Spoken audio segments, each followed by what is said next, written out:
पत्नी थी। विवाह हुआ तो वनवास हुआ, वनवास हुआ तो हरण हुआ, हरण हुआ तो फिर भी दोबारा वनवास हुआ।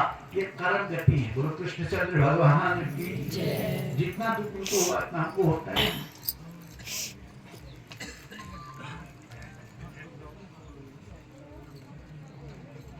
जब वन में थी ना, जनक जी गए, जनक जी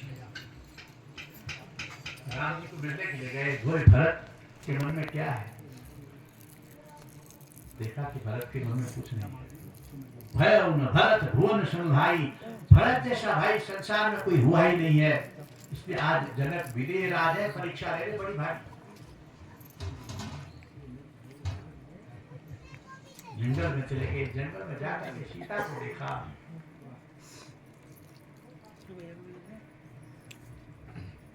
सीता जी को देख करके रो गए। बोले बेटी, तूने एक कुल नहीं दोनों कुल पवित्र कर दिए। पुत्री पवित्र किए कुल दो, सुदस धवल जग जस जही है। तेरा जो जश है ना, धवल में साफ शुद्ध तेरा जो चरित्र है, वो जग हमेशा गाएगा। क्यों? उन्हें अपना धर्म निभाया। बेटी दोनों कुलों को पवित्र करती है, पिता के कुल को भी, पति के कुल को। अगर अच्छी बेटा, बेटा बेटा बोले, बेटा से तो मूर्ख बेटी होने से तो न होना अच्छा। बोलो कृष्णचंद्र भगवान। जो माँ बापों को पर पर में इसलिए ऐसे क्या करना बेटे का? एक ही रूप है मेरा, कुछ नहीं। बस कन्हैया लाल की। माँ अपना खून दे करके, दूध दे करके जिसे पालती है, वो बेटा कहता है कृष्ण माँ को बोलता है। लोगों को कैसे लगता है उसके दिल में?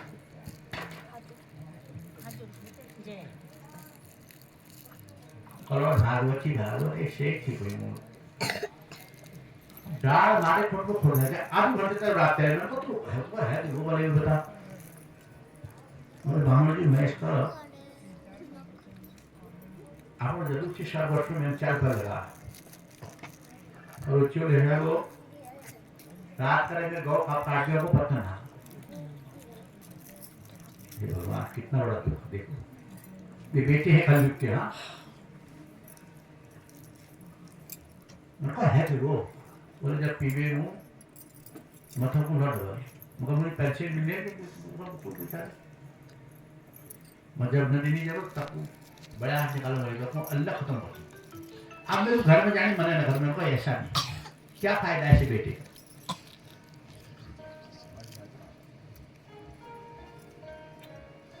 क्या उन माँ बापों ने इसलिए पाला उस बेटे को कि ऐसा करेगा? कलयुग है, कलयुग। कोई भाग्यशाली को कुछ अच्छा पुत्र मिलेगा, नहीं तो भैया सचमुच बात।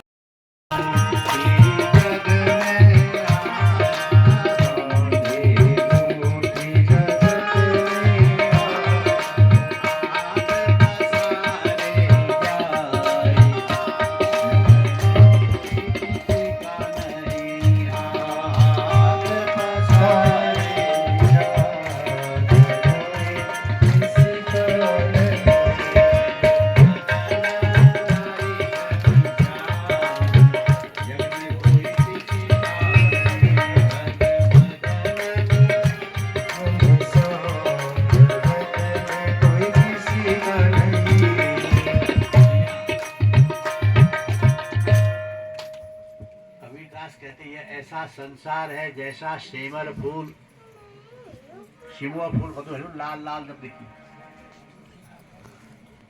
और जब तरी गिरो केड़े के सब के काम हो। ऐसा ही सब लोग संसार है। इसे ज्यादा व्यवहार सबसे करना है, प्रेम नहीं करना ज्यादा। प्रेम तो परमात्मा तू ही याद बस। क्योंकि धोखेबाज संसार है, इससे बचो। अपना जीवन सफल आप बनाओ।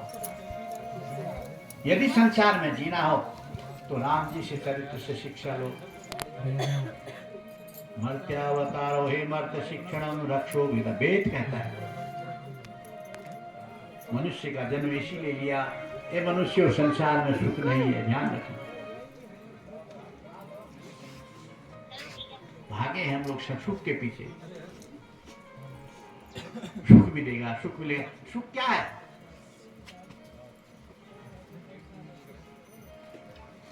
सच्चा सुख तो परमात्मा के चरणों में बस।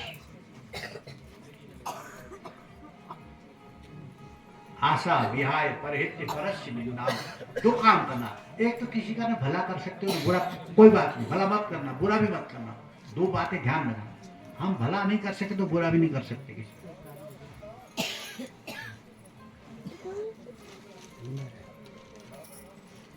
एक दूसरे को देख करके मत समझना इसने ऐसा किया तो मैं भी ऐसा करूं, कभी नहीं समझना। क्या पता उसने कितना बड़ा पाप किया है, तुम उसका भागी क्यों बनते?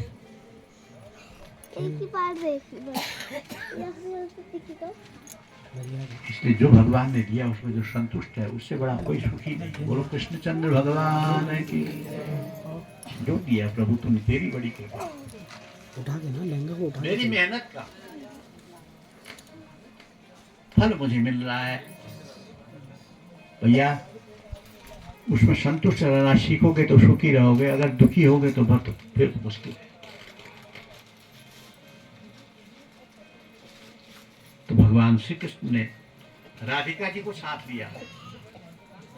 रासलीला का वर्णन सुना ना आपने कल, रसो वैसा 16,108 गोपियों के साथ में भगवान रहे, रासलीला करते हैं, लेकिन सबसे अलग है, किसी के साथ में नहीं है। संसार में रहना बुरा नहीं है, पर संसार में लिप्त होना बुरा है। घर में दीपक जलता है ना, दीपक, दिए में कीड़ा पतंगा आता है, घूमते घूमते घूमते घूमते इतना प्रेम हो जाता है, जल जाता है, पर दिया नहीं छोड़ता।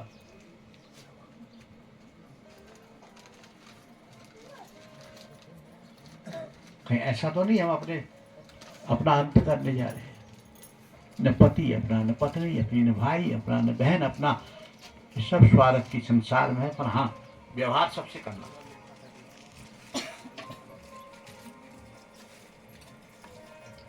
प्रेम परमात्मा से करना, व्यवहार सबसे करना, प्रेम परमात्मा से करना। हे प्रभु तो मेरे जीवन सुखी बनाना। बोलो कन्हैया लाल की। बस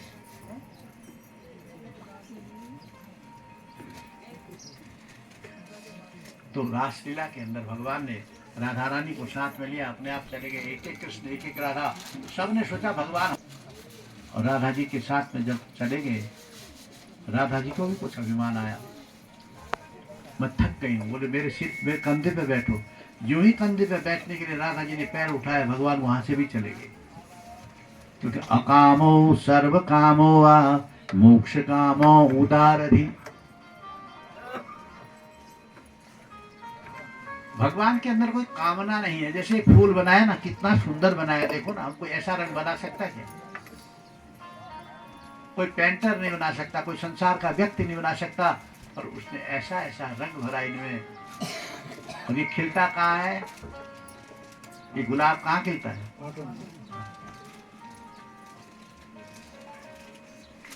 फूल से जाकर के पूछो, छाई है कितनी बहार। फूल से जाकर के पूछो, छाई है कितनी बहार। रात भर कांटों में सोया, दिन निकलने के बाद। रात भर कांटों में रहा है, दिन निकला, सूर्योदय हुआ, लोगों ने तोड़ के ले आए। गुलाब और कमल दो फूल ऐसे हैं, कोई भी देखिए तोड़े बिना नहीं रहता। इसका नाम है गुलाब। तो कहने का अर्थ है ये कांटे में रहता है। तो भैया जिसने जीवन में कांटे सहे वही फूल बनेगा, जीवन में सुख पाएगा। बनता भी नहीं। बोल कन्हैया लाल की।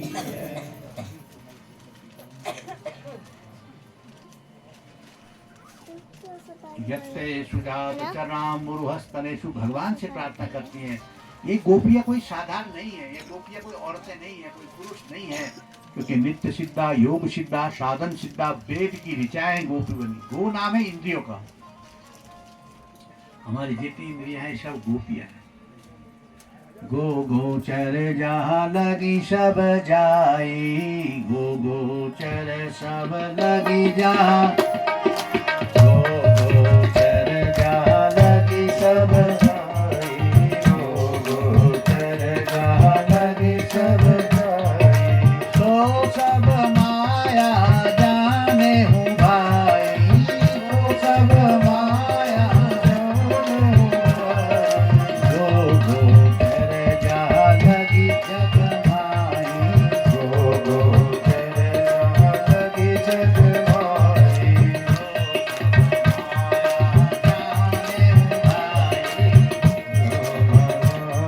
जाने हूँ भाई,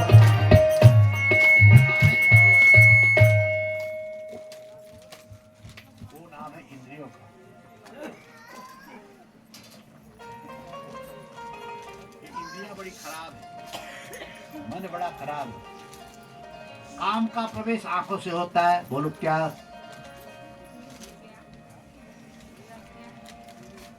क्या देखने में तो बड़ भल छो,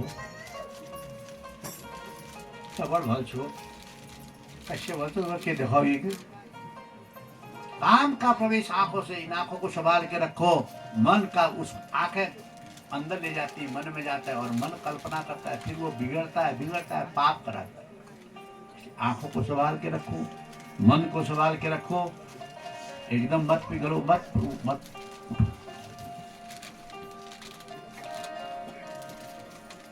क्योंकि जीवन बड़ा अनमोल है। इस जीवन को सुधारने के लिए अनेक प्रकार के ऋषि मुनि, विमल आत्मा, विशुद्ध आत्मा, योगी, वो पागल थोड़ी है जंगल में बैठ करके, उनको भी अच्छा लगता है घर में रहना, खाना पीना, उनको भी अच्छा लगता है। नहीं, सब कुछ छोड़ा। उनके भूख नहीं लगती होगी क्या? उनको प्यास नहीं लगती होगी क्या? उनको कष्ट नहीं होता होगा क्या? सब कुछ होता है। सुख दुखे समय कृत्वा, सबको मान करके योगी लोग। इसीलिए आज राधा जी, ये राधा कृष्ण, राधा के भागवत क्या रखा है इस भागवत में? जरा सुनो, भागवत क्या चीज है?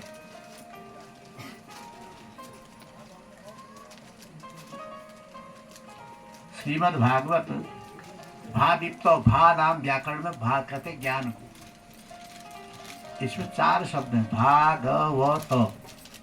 भा नाम है ज्ञान का, गौ नाम है गमन का। जो ज्ञान रूपी सागर नदी में गमन करता है, उसका तारण स्वयं कन्हैया करता है। बोलो कन्हैया लाल की। ये प्रमाण दिया है अंत में, निम्न गाना हम यथा गंगा। सुखदेव जी को भी शंका हो गई, बोले इसमें क्या विशेषता है?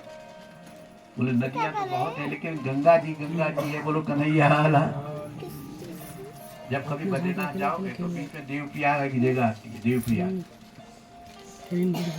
देवप्रयाग में 2 नदियां मिलती है, इधर से अलकनंदा आती है, इधर से भागीरथी आती है। तब वहां से वो गंगा बनती है। वहां का ऐसा जल कहीं नहीं हो, वही गंगा जल है। निम्न गानाम यथा गंगा, स्नान करने के लिए जैसा गंगा है। देवानाम अच्युतम, तथा नाम लेने में, जप करने के लिए अच्युत है। और वैष्णवा नाम यथा शंभु, वैष्णव, परम वैष्णव भगवान शिव है। शिव जी भगवान विष्णु के परम भक्त। एक बार रामेश्वर में, श्वेत बंधु रामेश्वरम में सबने पूछा, हनुमान जी ने राम जी से पूछा, क्योंकि हनुमान जी स्वयं शंकर है। बोलो सच्चिदानंद भगवान की। शंकर स्वयं केसरी नंदन, तेज प्रताप महाजन, विद्या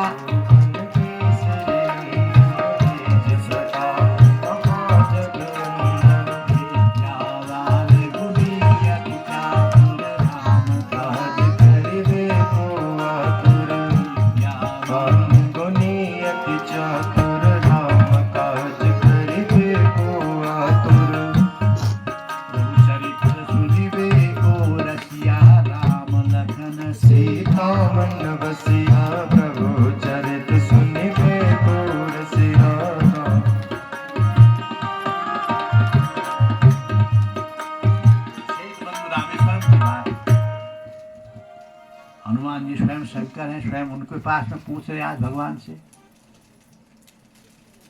बोले भगवान ये बताओ, आपने सेतुबंधु रामेश्वरम की स्थापना की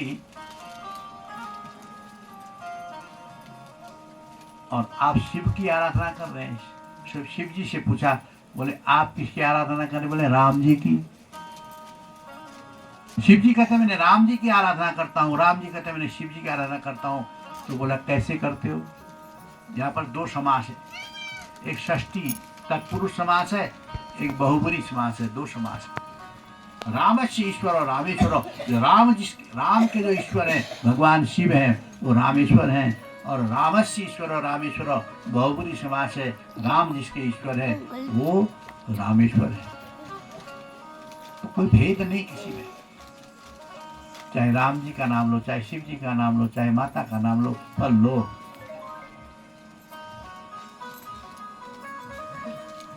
हनुमान जी 1 2 3 4 5 6 बोले अब ऐसी बात है तो मैं आपके चरणों को छोड़ के कहीं भी नहीं जाऊंगा। बोलो हनुमान जी महाराज की।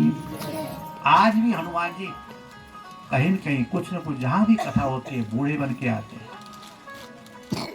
वो किस रूप में आएंगे पता नहीं, लेकिन आते हैं, आकर के भक्तों को दर्शन देते हैं और भक्त पहचान नहीं सकते। तो हम लोग कैसे पहचाने?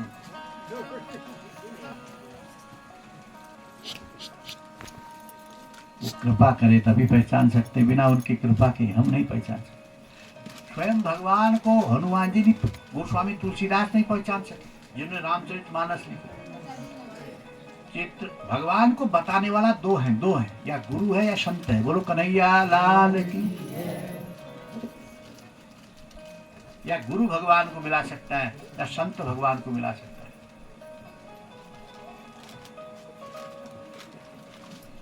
तो कहने का अर्थ यही है, तुलसीदास जी यार ये दवाई दी थी चाची बढ़िया, चाची नहीं उनको तो देख लिया होगा। ये चाचा को दे दियो भाई जरा, रख लो ना, बाद में देना। रिश्ते के लिए खांसी के लिए अभी रख दो, आप घर से लेके आए वहीं से। वो धान चाचा को फोन लगा था, अरे रख दो, आप बाद में देना। बड़े से प्रणाम करते हैं चाचा को। हाँ कर दिया। तीसरी बारी में जब पूछी ना हनुमान जी ने बताया यही राम जी है। क्या सिंह गए हो? अरे 12 सिंह हिरण के सिंह होते हैं ना ये। अरे वो छोटे को खांसी हो रही ना, उसको खिलाने के लिए हमारे पास है। इसलिए ध्यान रखना, जिस देवता को मानो विश्वास रखना। कभी ये नहीं कि कभी राम जी के माने, कभी माता को माने, कभी शिव जी को माने, कभी हनुमान, ऐसा मत करना, भटक जाओगे न, घर के रहोगे ना। आजा ध्यान से, मंत्र एक, परमात्मा एक, लक्ष्य एक, इसे सुखी रहोगे। बोलो कृष्णचंद्र भगवान की। भगवान अपिता रात्रि,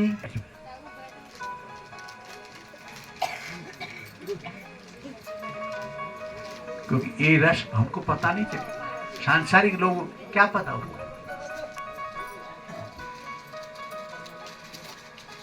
तो इसलिए भगवान की कृपा उसे प्राप्त करना है। सुबह उठो तो हाथ देखना पड़े, दोनों हाथ दिए भगवान ने। भगवान दूर नहीं है, तुम्हारे अंदर भी है, मेरे अंदर भी है, यहाँ पर भी है और वहां पर भी है।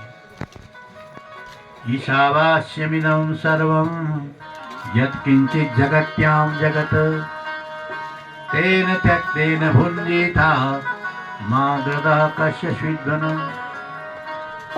चलो और कुछ नहीं हो रहा, उठ गया हाथ तो देख सकता कोई, देखता कोई अब न टाइम है ना। बोलो सच्चिदानंद भगवान। इस हाथ में 9 ग्रह है, देखना चाहिए। भगवान से प्रार्थना करो, शिव जी मेरे जीवन में मंगलमय करिए। कराग्रे बसते लक्ष्मी, कर मध्ये कर मूले तु गोविंद, प्रभाते कर दर्शनम। और जब आवाज करो, भक्ति मारो के ये लबड़ी आवाज हो, ये ब्रह्मरंध्र है और इसी से भाग्य बना है। इसी में सूर्य ग्रह है, चंद्र है, बुध है, बृहस्पति है, शुक्र है, पर हम लोग कभी भी हाथ नहीं देखते। प्रार्थना करना। मैं इसीलिए बता रहा हूँ कि कथा सुनने के बाद थोड़ा जीवन बदल जाना चाहिए, तब कथा सुनना सफल है।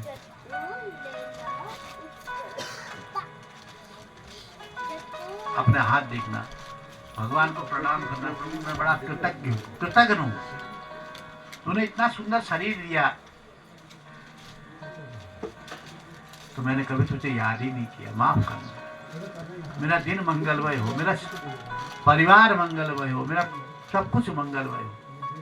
मंगलम भगवान विष्णु मंगलम गरुड़ध्वज मंगलम पुंडरीकाक्ष मंगलाय तनो हरि। भगवान कहते अच्छा तेरी खैर मनाऊंगा, चिंता न कर, तू आएगा मेरे पास।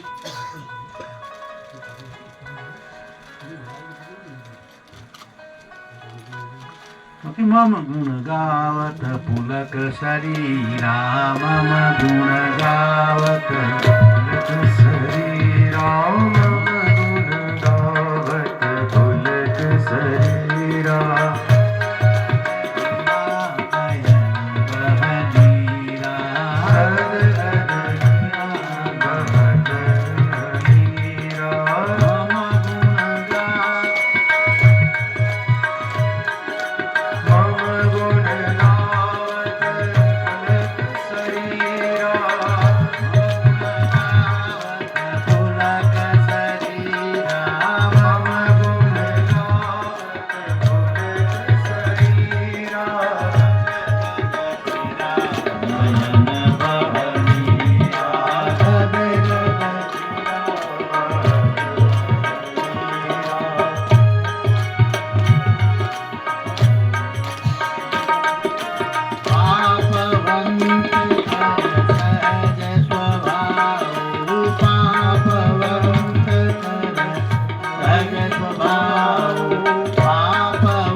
कोई थोड़ा सा दुख आ जाए ना, रो रो के बुरा हाल कर देते।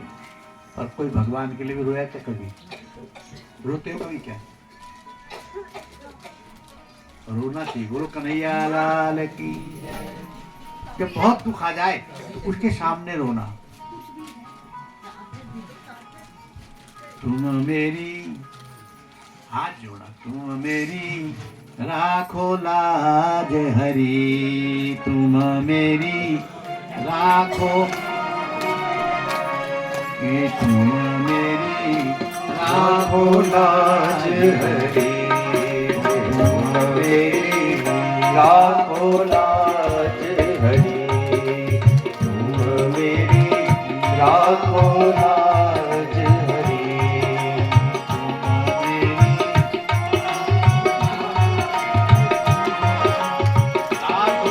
लाज हरी, राखो लाज हरी, राखो लाज हरी, तुम मेरी राखो लाज हरी, तुम मेरी राखो लाज हरी,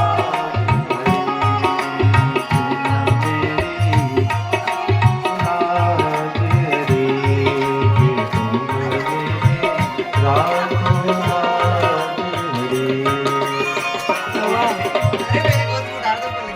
हरी। दुनिया तो हंसेगी। भगवान लाज किसकी रखी? बोले द्रुपद सुता दुष्टों ने घेरी।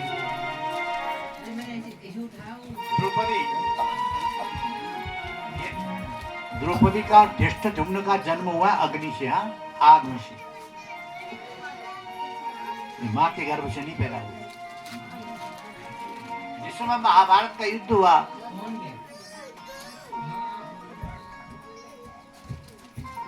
पांडव लोग सब कुछ हार चुके, दांव पे दांव। ये जुआरी और शराबी बड़े खराब होते, बोलो कन्हैया लाल की। जुआ खेलने से पांडवों कौरवों का विनाश हुआ। जुआ खेलने से पांडवों का विनाश हुआ। बड़ी मुश्किल से और मदिरा शराब पीने से यादवों का विनाश हुआ। बोलो कन्हैया लाल की। हाँ। जब ये नहीं बचे तो हम क्या बच जाएंगे क्या? तो द्रौपदी, जब पांडव हार गए तो द्रौपदी को दुर्योधन ने कहा इसको द्रौपदी को लेकर के आओ। द्रौपदी ने हाथ जोड़े, बोले मैं सभा में आने योग्य नहीं हूं। जाके मेरे जेठ दुर्योधन से कह दो, और वहां पर मेरे पति लोग हैं, उनसे कह दो कि द्रौपदी आने वाली नहीं है, क्योंकि उसको 4 दिन नहीं आ सकते।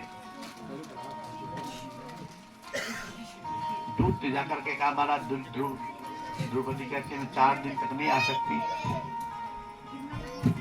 दुशासन को भेजा, बोले खींच करके लेके आओ, इसकी चोटी पकड़ के खींच करके ले आओ। और दुशासन ने ऐसा ही किया। द्रौपदी ने हाथ जोड़े, बोले देवर मैं तुम्हें फिर भी निवेदन करती हूँ, बड़ों को छोटों को हाथ नहीं जोड़ना चाहिए। बोलो कन्हैया लाल की। जब ऐसी स्थिति आ जाए ना जीवन, कौन पूछे? लेकर के गया और वहां सभा के बीच में खड़ा कर दिया। बोले ये द्रौपदी है, पांडव हार चुके हैं तुझे, अब कोई तो दासी है, जैसा हम कहे वैसा कर। द्रौपदी ने फिर हाथ जोड़े, बोले देखो बड़े बड़े मेरे ससुर हैं और पितामह भीष्म हैं और गुरु द्रोणाचार्य हैं, कृपाचार्य हैं, हमारे सारे बुजुर्ग बैठे हुए हैं, तो ऐसा क्यों बोलते?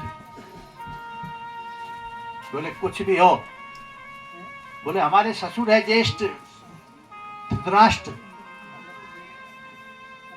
एक बार भी बोलने को हिम्मत नहीं आई, बेटा तू क्या कर रहा है? पिता को अपने बेटे, बोले इसको नंगा करो, मेरी जांघों पर बैठाओ। और तो सब चुप रहे, पर भीमसेन चुप नहीं रहे। बोले अच्छा दुर्योधन, तेरा अंत भी मैं इसी जांघों से करूंगा।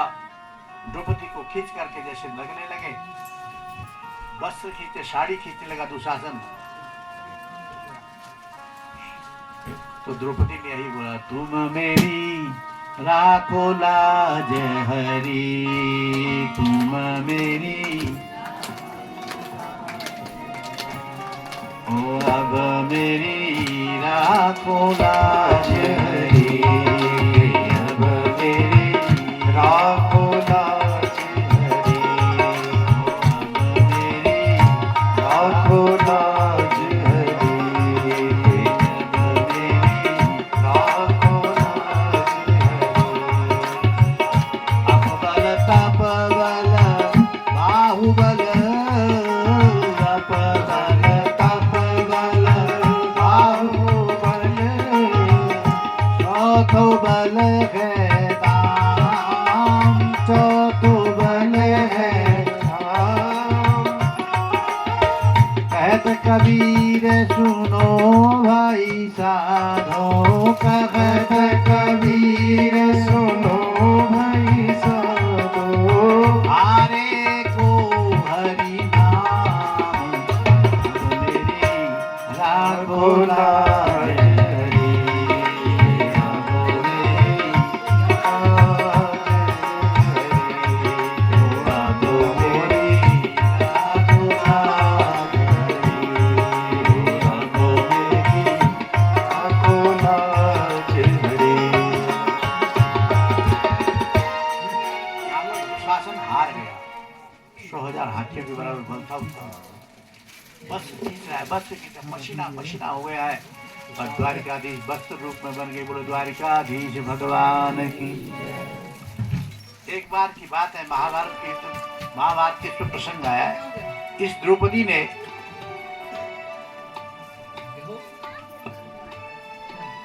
भगवान ने नाटक किया, रथ के पास में चलाते चलाते अपना हाथ का एक अंगुली में से थोड़ा चीरा लगा दिया जानबूझ के। कौन मुझे कितना भजता है कि देखो ये बात है, भगवान किसी का कर्जा नहीं रखते, तो इतना कर्ज दे देते हैं कि जीवन भर आदमी लेते लेते नहीं भरता और वो कर्ज देते रहते हैं। हाथ कट गया तो द्रौपदी नई साड़ी पहनी थी और तुरंत फाड़ करके कन्हैया के हाथ में बांध दिया। भगवान पसीना पसीना, द्रौपदी इतनी महंगी साड़ी तो मेरे लिए फाड़ दी। अच्छा मैं तुझे वरदान देता हूं, मैं तेरे लिए वस्त्र रूप बन के आऊंगा। आज वही बात द्रौपदी को याद आ रही है।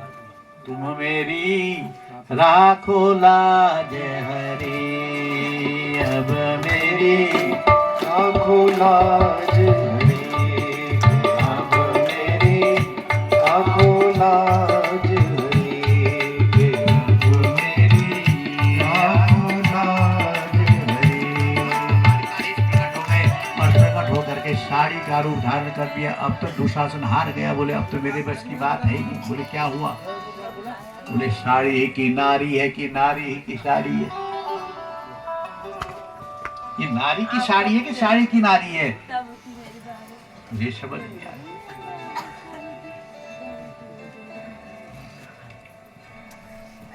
सभा में बड़े बड़े बुजुर्ग बैठे थे, किसी को हिकमत नहीं आई कि ये तू अनर्थ कर रहा है कहने, जिसके कारण इतना बड़ा महाभारत हुआ। ध्यान रखना, क्योंकि भगवान को जो पुकारता है ना, भगवान उसके होते हैं। जो जैसे भजता है भगवान उसी प्रकार से आते हैं। और इधर रासलीला का एक प्रसंग चला, अब हम आगे बढ़ते हैं। बोलो कन्हैया लाल की। उधर कंस था ना, कंस मामा भगवान का। कंस ने कहा देखो रात को नींद नहीं आती है, दिन को भूख नहीं लगती है, कारण क्या है? बोले मेरी मौत होने वाली, मैं मरने वाला हूँ। तो आकाशवाणी ने कहा आकाशवाणी झूठ नहीं बोलती। वो यही सोचे। नारद जी गए वहां कंस के पास। नारद जी कहते अरे कंस क्या हुआ? बोले नारद जी आपको प्रणाम है। हुआ कुछ नहीं, पर मुझे नींद भी नहीं लगती, भूख भी नहीं लगती। बोले क्यों? आकाशवाणी ने कहा तुझे मारने वाला कहीं प्रकट हुआ। नारद जी ने कहा कि अच्छा यही इसलिए तुझे नींद नहीं लगती।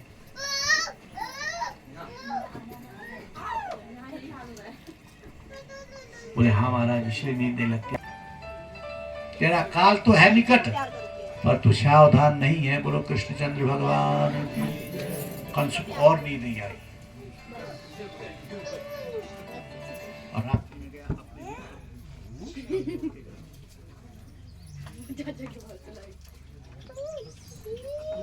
भगवान के चाचा भी लगते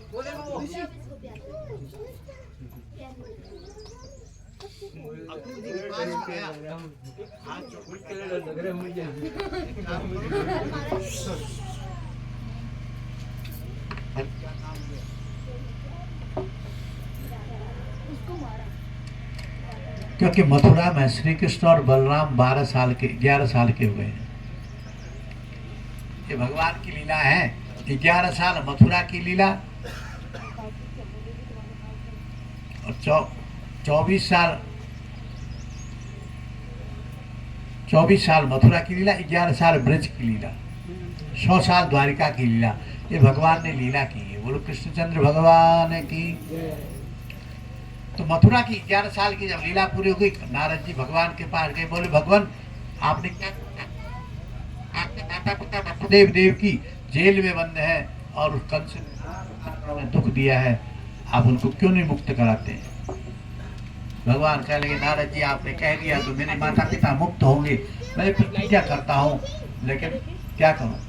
और इधर कंस ने अपना जो सेवक था अक्रूर, भगवान के चाचा थे, उनको भेजा सोने का रथ लेकर के और जाकर के कहा कि तुम जाकर के कृष्ण और बलराम को ले आना। बोले भगवान का स्वरूप बता दिया।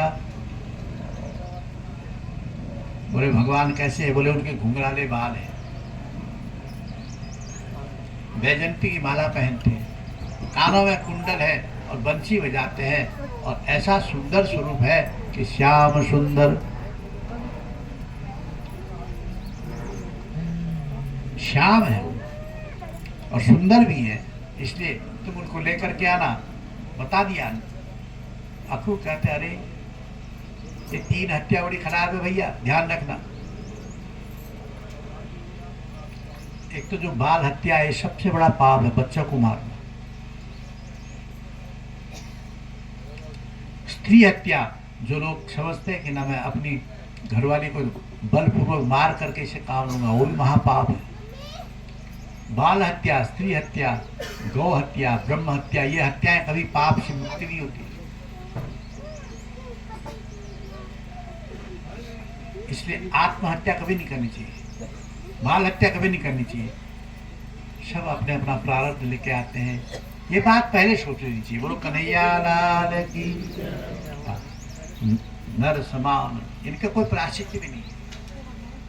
आपसे पाप हो जाए, किसी की हत्या हो गई, उसका प्रायश्चित है, लेकिन बाल हत्या का कोई प्रायश्चित नहीं। जो भ्रूण हत्या, आजकल तो गवर्नमेंट ने बहुत अच्छा नियम निकाल दिया, भ्रूण हत्या, बाल हत्या, स्त्री हत्या, गौ हत्या, ब्रह्म हत्या, ये हत्याओं से कोई मुक्ति नहीं मिलती, क्योंकि यहीं पर हाथ कांपने लगते हैं। ध्यान रखना,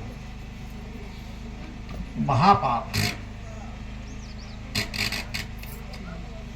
इसलिए बचो।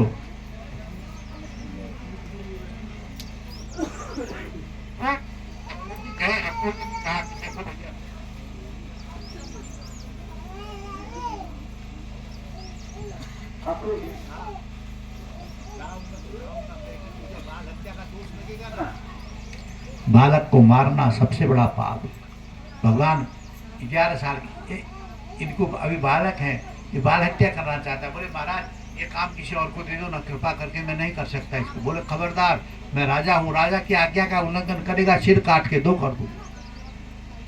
अक्रूर ने सोचा इस दुष्ट के हाथ से मरने से तो अच्छा है मैं भगवान के सामने जा करके सब सच्चा का सच बता दूं।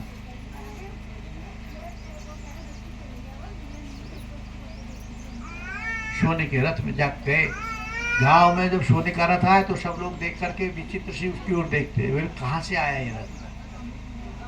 अक्रूर जी से पूछा, बोले मैं मथुरा से आया हूँ। बोले क्यों आए हो? बोले भगवान श्री कृष्ण को मिलने आया हूँ। बोलो सच्चिदानंद भगवान की। इसलिए कि कई कहते हैं कृष्ण को लेने आया हूँ तो गोपियां अपना प्राण दे देती, इसलिए बोला मैं भगवान को मिलने आया हूँ। तो भगवान को मिलने के लिए सभी आते हैं। रात्रि का समय था, भगवान कृष्ण जब जंगल से लौटे तो लौट करके देखा कि ये तो बड़े विचित्र है। कृष्ण त्वदीय पद पंकज पंजलान्ते अद्यैवमेव विशदुमान सराजहंस प्राण प्रयाण समये कफवात वित्तये कंठावरोधन विदो स्मरण कुतस्ते। भगवान के शरीर से जो तेज निकलता है ना, कोटि सूर्य समम प्रभा। एक सूर्य को तो हम देख नहीं सकते, करोड़ों सूर्य के समान तेज है। अक्रूर जी ने देखा ऐसा तेज, यही कृष्ण है। और वहीं से दंडवत किया, लेट गए। लेट करके भगवान ने सोचा है कौन आदमी है, सोने का रथ लेकर के आए, मुझे प्रणाम करता है। दौड़ के आए, बोले आप कौन? अक्रूर जी कहते हैं मैं तुम्हारा चाचा कृष्ण। बोलो कृष्णचंद्र भगवान की। बोले कहाँ से आए हो? बोले मथुरा से आया। क्यों आए हो? बोले साफ बता दिया, तुम्हारे मामा है ना कंस, वो तुम्हें मारना चाहते। भगवान के आगे झूठ मत बोलना, भगवान को अपनी सारी बात बता दे। और इसलिए ये बोला ना, उनको बताना सब। गुरु से झूठ मत बोलना, माता पिता से झूठ मत बोलना।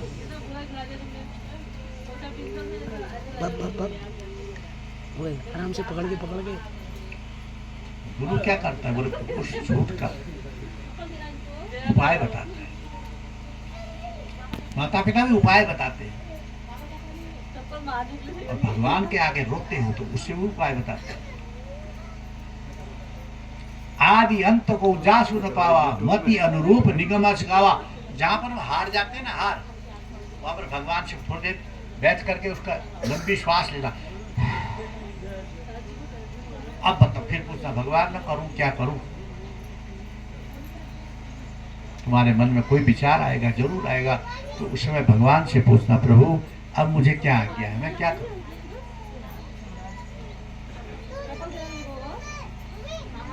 उस समय जो मन तुम्हारा कहे वही सच्चा है। अब तुमने सोचा अब तो मैं यही कृष्ण है, इसलिए इनके पास में गए और कृष्ण ने कहा, बोले मैं कौन, बोले चाचा हूँ, बोले मारने के लिए तुम्हें भेजा है और तुम इस रथ में बैठ करके कल वहां जाओगे। भगवान ने इशारा किया, अब मेरे भाई चाचा, मेरे माता पिता वसुदेव और देवकी को मत बोलना, क्योंकि वो मुझे कहीं जाने नहीं देंगे।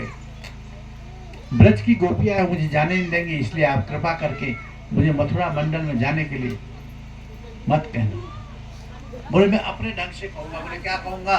देवकी और वसुदेव से कहा, देखो हमारे मामा कंस के यहाँ धनुष यज्ञ लगा है ना, हम वहां देखने जाएंगे। ये रथ लेकर के ये आए हैं हमारे चाचा जी और वहां जाएंगे।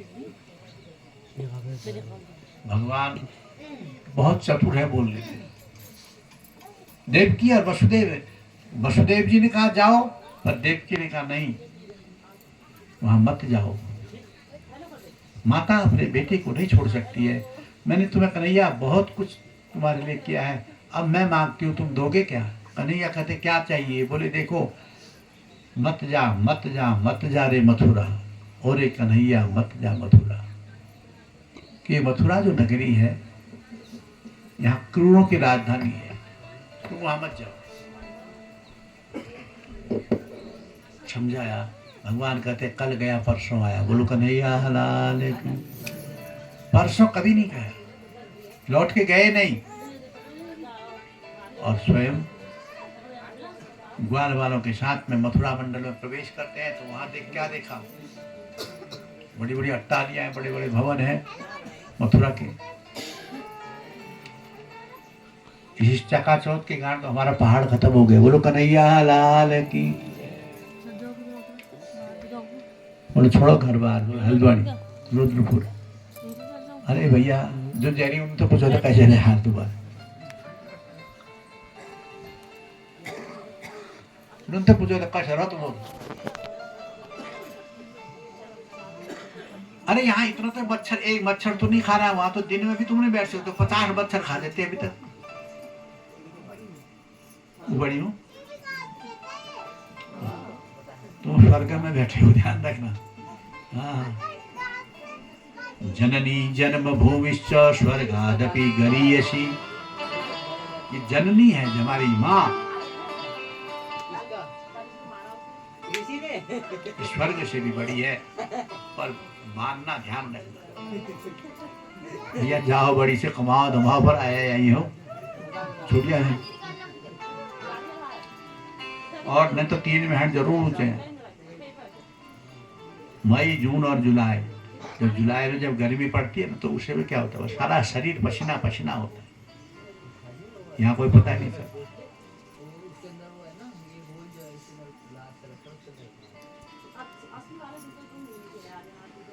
तो हम लोग बड़े भाग्यशाली, हमको भगवान ने सब कुछ दिया है, पर क्या करें, जो बाहर की चमक धमक है ना, इसको देख के हम बिगड़े हुए हैं।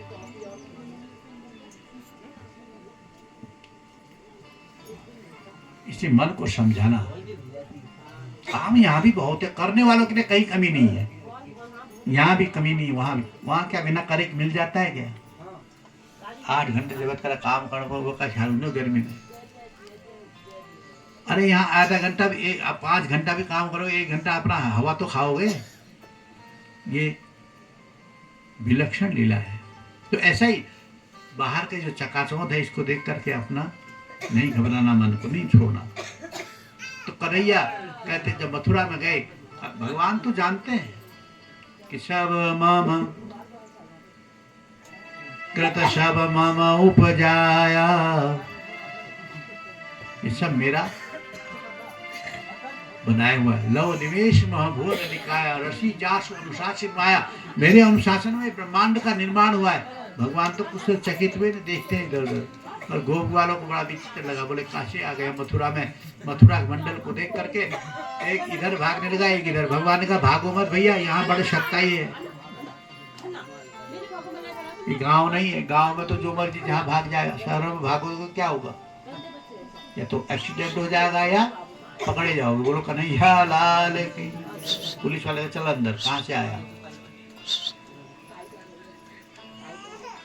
तो यहाँ नहीं जाना कहीं भी। तो बताया। और बलराम जी और कृष्ण एक तरफ हो गए, वसुदेव जी के साथ सब ग्वाल बाल रख दिए, आगे चलने लगे। सबसे पहले एक धोबी मिल गया। भगवान ने देखा ग्वाल वालों के उनके कपड़े क्या है, बोले फटे फटे, कोई कच्छे में आया है, कोई खाली कंबल लपेट के आया है। ये मेरे सखा है, मेरे मित्र है,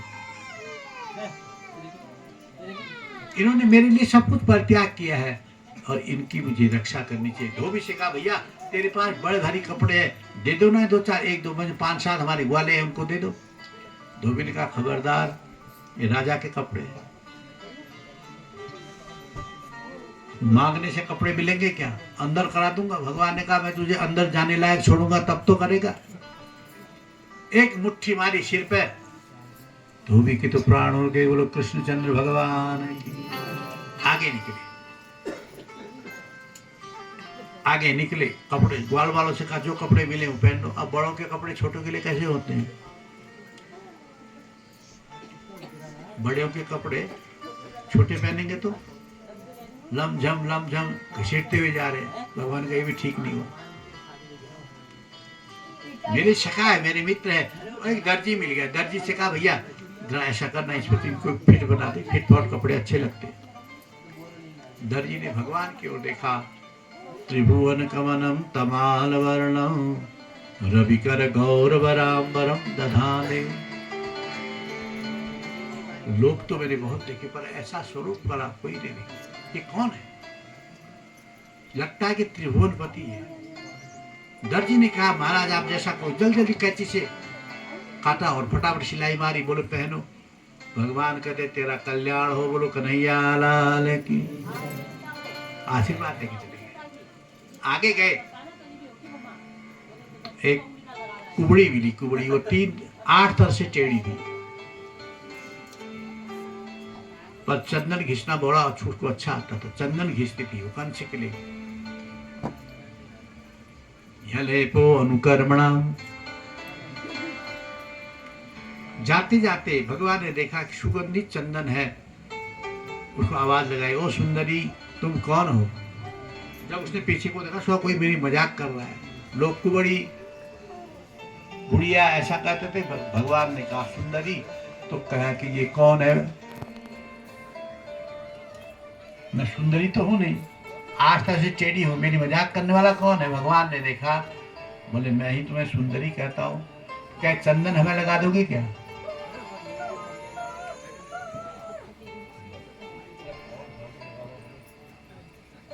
बोलो कृष्णचंद्र भगवान की। ये चंदन हमें लगाओगे क्या?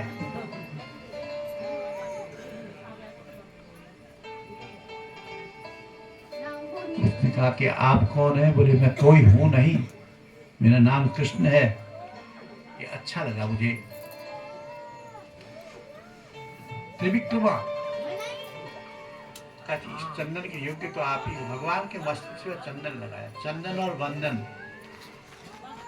बंधन करना चाहिए अपने से बड़ों को, कोई लोगों को। उससे क्या होता है? बोले हमारे अंदर अहंकार नहीं आता, ध्यान रखना। हाँ भैया नहीं करो क्या? किसी के प्रणाम करने से किसी को मिलता है क्या? कुछ नहीं मिलता है, और मिलता भी बहुत कुछ है। जो काम दवा से होता नहीं वो काम दुआएं करती है। ध्यान रखना, दुआ लेना, आशीर्वाद लेना बहुत जरूरी है। बुजुर्गों से हो सके सेवा करना, खूब करना। अपने बड़े बुजुर्गों को, माता पिता को, दादा दादी को, और भी कोई दुखी हो उसको सेवा करनी चाहिए, प्रणाम करना चाहिए। प्रणाम करने से क्या मिलता है? अभिवादनशीलस्य नित्यं वृद्धोपसेविनः। प्रणाम करने से मिलता है अभिवादनशीलस्य नित्यं वृद्धोपसेविनः। चत्वारि तस्य वर्धन्ते आयु विद्या यशो बलम। 4 चीज बढ़ती है, आयु बढ़ती है प्रणाम करने से। यश बढ़ता है, विद्या बढ़ती है, इसलिए अपने से बड़ों को प्रणाम करना चाहिए। तो यहाँ पर भगवान ने त्रिविक्रमा से कहा कि तुम्हें हम प्रणाम कर उसने कहा प्रणाम मुझे नहीं, प्रणाम मैं आपको करती हूँ। क्यों? आप जैसा पुरुष इस संसार में और कोई नहीं है। ये चंदन लगाया और चंदन लगा के प्रणाम किया तो भगवान का हम तब लगाएंगे पर तुम्हें ठीक कर लेते हैं। क्या करें? उसको छोड़ी पर हाथ लगा सीधा कर दिया।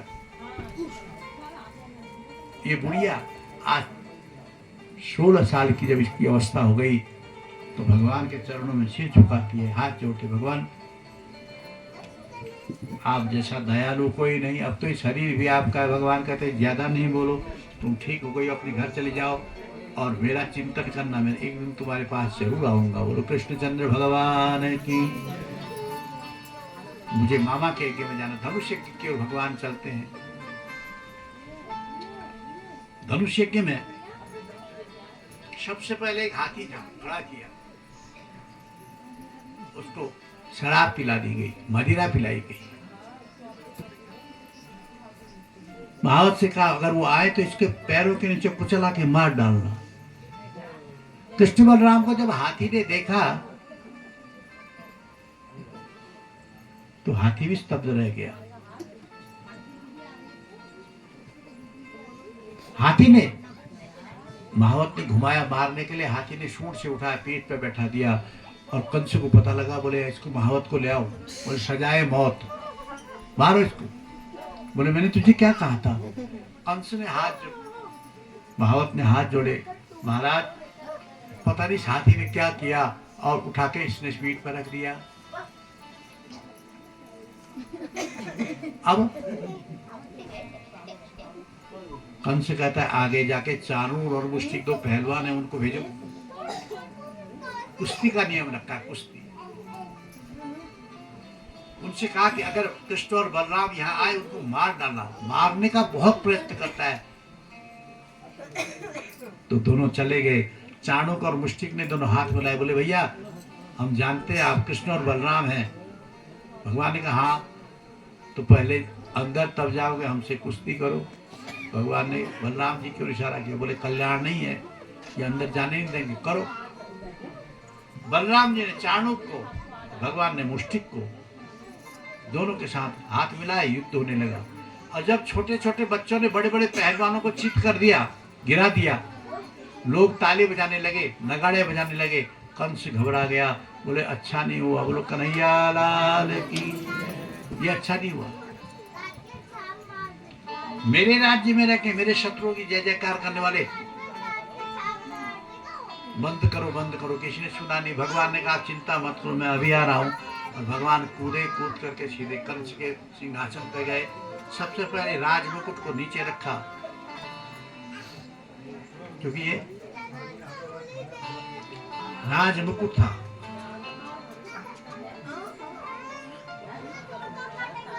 और कंस को धक्का दिया और नीचे गिरा दिया, ऊपर से अपना पैर रख दिया, क्योंकि ब्रह्मांड निकाया निर्मित माया, रोम रोम प्रतिवेद कहे। ब्रह्मांड निकाया निर्मित माया, रोम रोम प्रतिवेद कहे। ममंग सोवासी उपहासी, न शरीर मन जिसके अनुशासन में 14 ब्रह्मांड है। मूर्ख कंस ने कहा कि इसको मारो। भगवान कहते मुझे क्या मारोगे? और अपना पैर रख दिया। भगवान का पैर सुतल लोक है, 14 है, जिसमें हम रहते हैं भूलोक है। इसके ऊपर 6 लोक और है, भूर भुव स्व मह जन तप और सत्य। 6 लोक, 7 लोक है। 7वें लोक में हम हैं। इसके नीचे भी 7 लोक हैं, तल अतल वितल सुतल तलातल महातल रसातल और पाताल। इन 14 ब्रह्मांडों में परमात्मा एक साथ एक श्वास में सबका पालन पोषण करते हैं, सबको खिलाते हैं। बोलो कृष्णचंद्र भगवान की। ऐसे परमात्मा को छोड़ करके जो हम लोग संसार की आशा रखते हैं ना, वो बेकार है।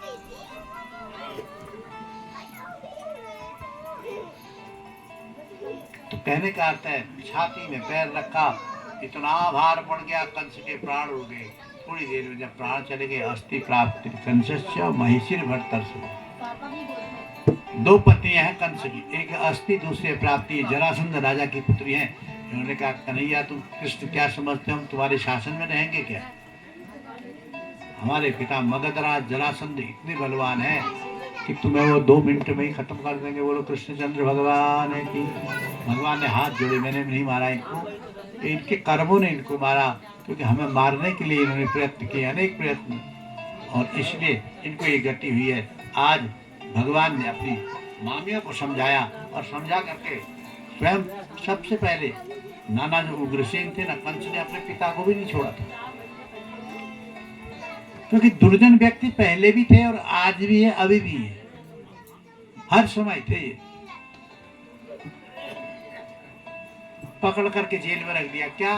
तो इतना ही कहा था, बेटा अन्याय मत करो, बस। बोले बूढ़े हो गए, चलो अंदर आओ। वसुदेव देवकी को अंदर डाला, कंस को, अपने पिता को अंदर डाला, उग्रसेन को। और उग्रसेन जब अंदर से देखा, सबसे पहले उग्रसेन के पास गए, माता पिता के पास नहीं गए। क्यों? भगवान की नीति है, अकामो सर्व कामो आमोक्ष कामो उदारी। जिसकी कोई कामना नहीं, बिना कारण के किसी को कष्ट मिलता है, भगवान कहते हैं मैं उसका पहले होता हूं। आज सबसे पहले उग्रसेन के पास गए, चरणों में प्रणाम किया। उग्रसेन ने कहा, तुम कौन हो? बड़े सुंदर लगते हो, कौन हो? बोले मैं तुम्हारा पोता धोता हूँ, कृष्ण मेरा नाम है। बोले मैं तो नहीं जानता, पर आप जानते हो कि नहीं? मुझे, मैं जानता हूँ आपको, आप मेरे नाना है, मैं आपको इसलिए प्रणाम कर रहा हूँ। और मथुरा का राज सिंहासन, कथा बता दी सारी, खाली है, इसलिए शासन को, राज्य, राजगद्दी को तभी घोषित किया जाता है। जब तक राजा न बैठा हो तब तक राज्य की कोई बातें, गुप्त बातें नहीं बताए। मैं आपको मथुरा के राज सिंहासन में बैठाना चाहता हूँ। भगवान की बातें को सुनकर उग्रसेन कहते हैं, बोले भैया बूढ़े हो गए, दाढ़ी सफेद हो गई, बाल सफेद हो गए, अब हम क्या राज करेंगे? राज्य तुम ही करो। भगवान कहते हैं नहीं नहीं, राज्य आप ही करोगे। इसलिए बोले अच्छा एक काम करो, राज्य की बात तो बाद में करेंगे। तुम कहते हो वसुदेव का बेटा हो, वसुदेव और देवकी दोनों जेल में बंद हैं। भगवान गए और माँ के चरणों में प्रणाम किया, देवकी को प्रणाम किया, वसुदेव को प्रणाम किया। दोनों को प्रणाम करने के बाद लिया, कहते कि मैं आपका बेटा हूँ, कृष्ण मेरा नाम है। बोले ये गति कैसे हुई आपकी? बोले कि अब क्या बताएं? बोले अब आप मुक्त हैं। कंस को मार दिया गया, कंस मर गया है, ये नहीं बताया कि मैंने मारा। भगवान कहीं पर अपनी भगवत्ता दिखाते ही नहीं। हाँ,